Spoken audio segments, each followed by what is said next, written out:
This is Think Out Loud on OPB. I'm Dave Miller. The Portland nonprofit Store to Door was created in 1989 with a pretty simple idea: deliver groceries to people in low-income senior housing who were unable to shop for themselves. Store to Door has expanded its services in the last 36 years, but its mission remains constant: to provide food access, social connection, and support to homebound seniors and adults living with disabilities. Cass Listro is the Store to Door Program Director. Jeri Janowsky is the Board President and a Delivery or Kindness Courier volunteer. And Gloria Nussbaum volunteers as a friendly caller, meaning she makes regular phone calls to socially isolated clients. All three. Join now. It's great to have all three of you on the show. Thank you so much. Great to be here. Jeri, first, as both a volunteer and board president, how do you describe Store to Door? Store to Door gives seniors the ability to remain in their homes if that's what they would like to do, and gives them some social connection and some support in the sense of if they have something they need, somebody's coming to the door every week and they can ask and we can refer them for extra services. The whole idea is to have some respect for elderly and disabled as they enter those final years, so they can have what they want from stores, their favorite foods, clothes that they need, et cetera, and to provide that connection for them. Cass, who do you serve as a nonprofit? We serve primarily seniors, but we also serve adults with disabilities. So our client base is about 80% over the age of 65. How has this organization changed since 1989? Oh my gosh, it's grown so much. Store to Door started out as a very small service just delivering groceries. And we've expanded our services over those years. So now we offer a grocery delivery service. We have a food box delivery service. We have a friendly caller program, and we have a resource referral program that works to connect clients to services outside of Store to Door. So it's a much more robust service offering. Can you describe how the food delivery piece, of the originating piece, how that works today? Yeah. So on Mondays and Tuesdays, we have a team of order takers. We have about 80 order takers who call all 500 of our clients individually on the phone and take their order live, enter it into a database. And so that would be somebody living alone saying, yes, this week I want 2 cans of tuna fish again and a can of tomato soup and a loaf of bread. I mean, it gets specific. Oh, it gets so specific. Way more specific than that. Yeah. Okay, so what am I missing? It gets all the way down to like the color of the packaging and the exact brand and the size down to the ounce. Like, we are so specific for our clients. And this is not an online, this is not going to a Fred Meyer app and clicking on things. This is one human talking to another human, and that second human is writing stuff down. Exactly. Yes. Okay, so that's step one, is order taking. What's after that? So then all of those orders get processed and they come to the store with us on Wednesday and Thursday. We have another team of shoppers. We have about 65 shoppers per week who come to the store, and they shop those very specific, very detailed orders to make sure all of our clients are getting exactly what they're asking for. And then we have another team of volunteers, our kindness couriers, who come in, pick up those orders, and hand deliver them to clients. And so what's special about our kindness couriers, too, is when they make that delivery, they're really taking the time to connect with clients. So they're opening jars, they're putting groceries away, they're unpacking things into the refrigerator, they're maybe staying for tea. Yep, sometimes taking out the trash. You know, it's possible that you've just answered this next question, but it's worth digging down a little bit more because, so Jeri, and I mentioned at the beginning, you are one of these volunteers. You're a kindness courier for the nonprofit. But when the nonprofit started in the late 80s, I don't know what kind of home delivery options there were. I imagine they were very limited compared to now. Even pre-pandemic, in the 2010s, 2019 or so, there were various versions of home delivery. And then the pandemic hit, and there was just an explosion of opportunities and ways and businesses that sprung up to make it so basically anything somebody wanted could be delivered to their home. So how is what you're doing now, once a week, different from, say, Instacart? Yeah. So first of all, I think my clients would have a lot of I don't have a client that could probably use Instacart with a computer. And sometimes you mean in terms of the technological fluidity or fluency? Correct. And to get exactly what they want. And then in addition, they don't. That Instacart person probably leaves the groceries at the door. We go in if the client wants us to. The thing of opening bottles for elderly is really huge. We speak with them. How are you doing? Maybe, have you had visits from your family? So we become friends. And then also I ask, is there anything you need? And I observe if there's anything that I'm concerned about that I may want to refer back to store to door if somebody needs some more support in a way. Those are the kinds of things that are hard with just a computerized delivery system. Do you have a sense for how many of your clients might not have anybody else in their home besides you over the course of a week? I would say almost all. For almost all of them, you're the only person that they might see over the course of a week. Right. I think there's one that might have a physical therapist that comes in, but... Yeah, I don't think for many of them, they don't speak with anyone for the whole week other than their order taker or a friendly caller. How would you describe the relationship that you develop with these different clients? Each client is different. There are some who say, thank you for the groceries, and I love it that you're here, and bye. And that's on the porch, say, not even, you're not going in. Yeah. And then there are other clients who we have, wonderful long conversations. I learn about their past. They ask me about my vacations, and we become friends, and I really enjoy seeing them. I have a client that I call first before I deliver just to make sure that she's there and ready. And I just love it because when I call this week, she says to me, you are my favorite person to talk to first thing in the morning. And I'm like, wow, what a way to start my day, Gloria Nussbaum is here as well. As I mentioned, your job is you're a friendly caller. How do you describe this program? I describe this as sort of like StoryCorps. And I know that StoryCorps right now is working with something where it says call or talk to a stranger and record a story about the 250th anniversary. What I get to do, and I never knew any of these people before I got a client list, and that list had the person's first and last name and their phone number.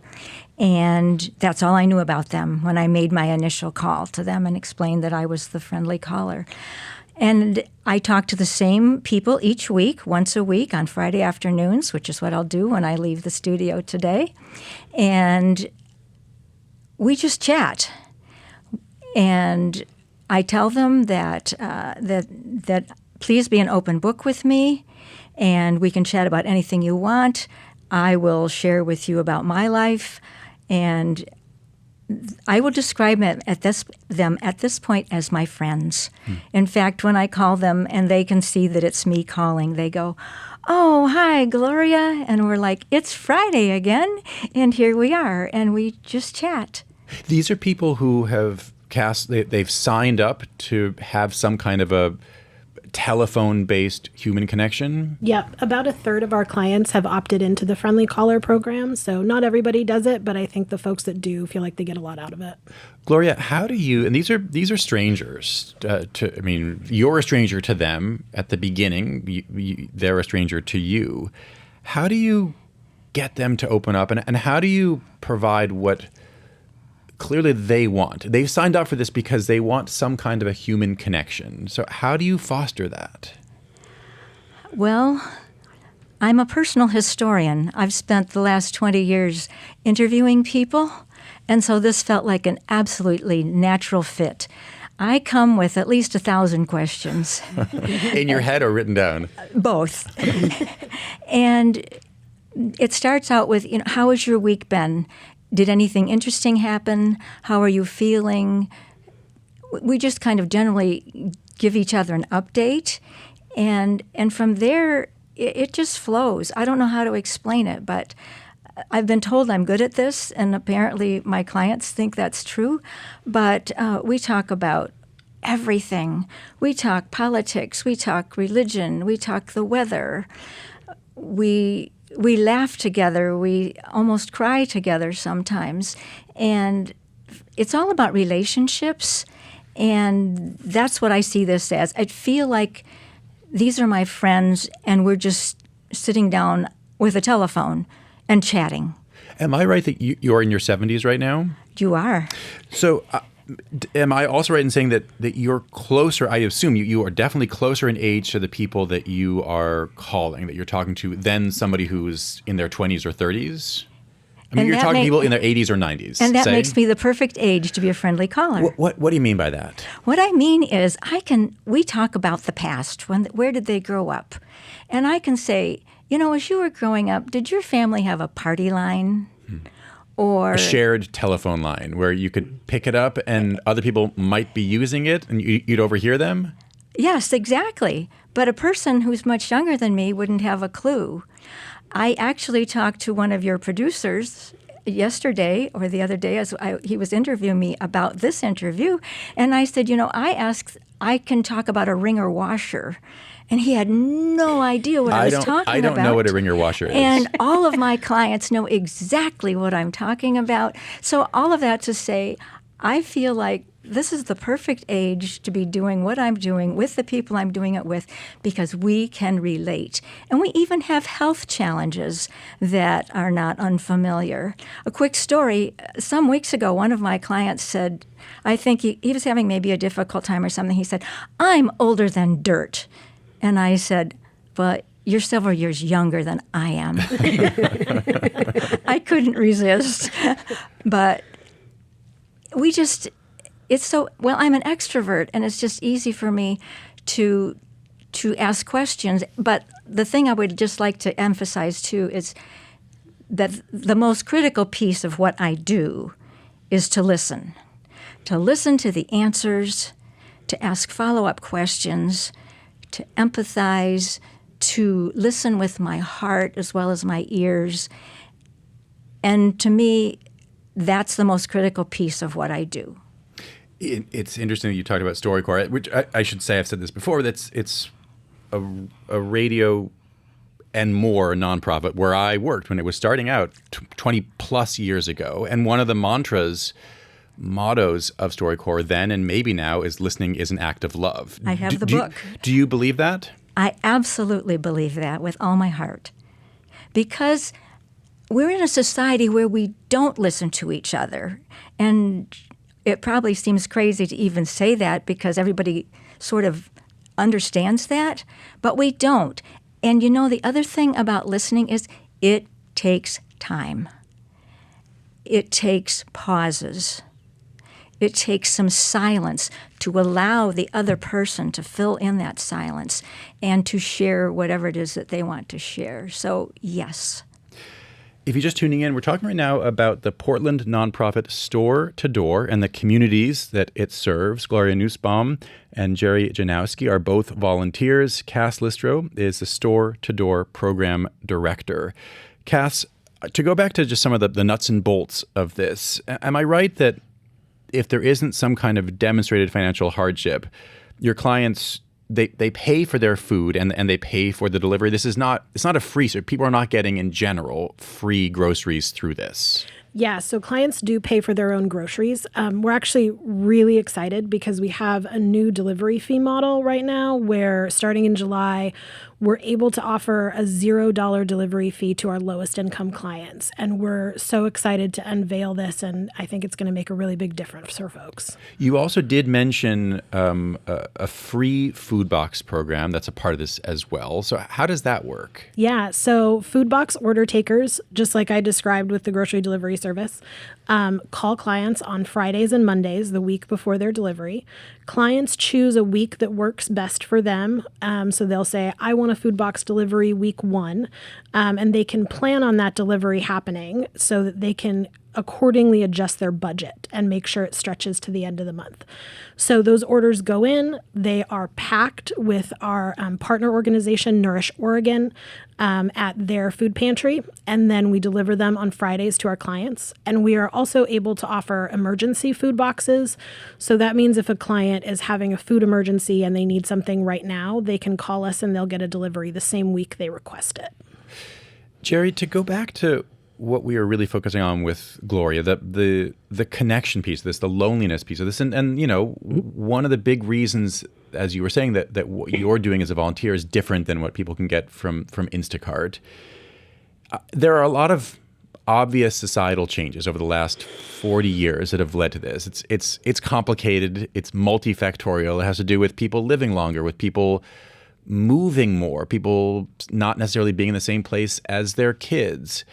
But do you see structural societal changes that would make it so fewer people who are in their later years are experiencing this kind of loneliness and solitude? Yeah. And I would say, in addition, experiencing right now the cuts in the food SNAP programs, et cetera, is really making this need even more so. Right. That is the food insecurity piece layered on top of it, and an ability to make ends meet piece, which is on top of people being more sort of socially isolated. Right. So I think as people get more comfortable with using their phones for social connection, there may be some help with this. But I don't think for any of us it's the same as having a face-to-face friend. And I think that will be something that we all need.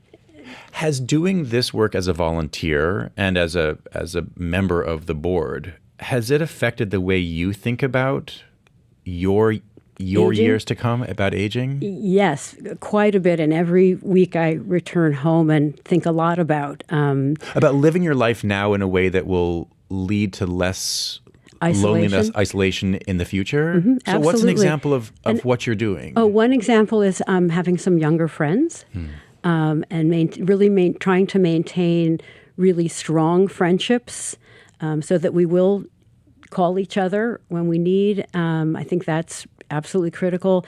In writing, really maintaining some email contact with those that are far away.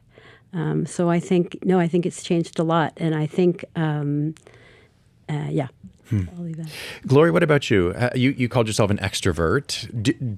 Has doing this work affected the way you think about your years to come? Probably so, in that it's important to have relationships outside of family, to have community relationships with clubs or groups or going to the gym. I've got my gym group, those kinds of things. I think it just makes me aware that we just need each other no matter how old we are. And as I've been saying recently, I don't want to be any younger. I could just use a better body. But also, I've never been this age before. And so we all have to kind of, in some ways, figure it out. And I think it's true of the clients that I work with, make the phone calls to. They seem to really look forward to these phone calls each week. And if I'm not going to be around, I tell them. A week or so ago, my first grandchild got married, and that's going to be, I think, what we're going to talk about this week. They're going to say, hours, you're they're going to have say, those conversations. They're going to say, "How was the wedding? Tell me all about it." So, relationships, I don't know any other way to describe it. Gloria, Jeri, and Cass, thanks so much. Thank you. Thank you so much for having us. Gloria Nussbaum and Jeri Janowsky are volunteers for Store to Door. Jeri is also the board president of the nonprofit. Cass Listro is the Store to Door program director.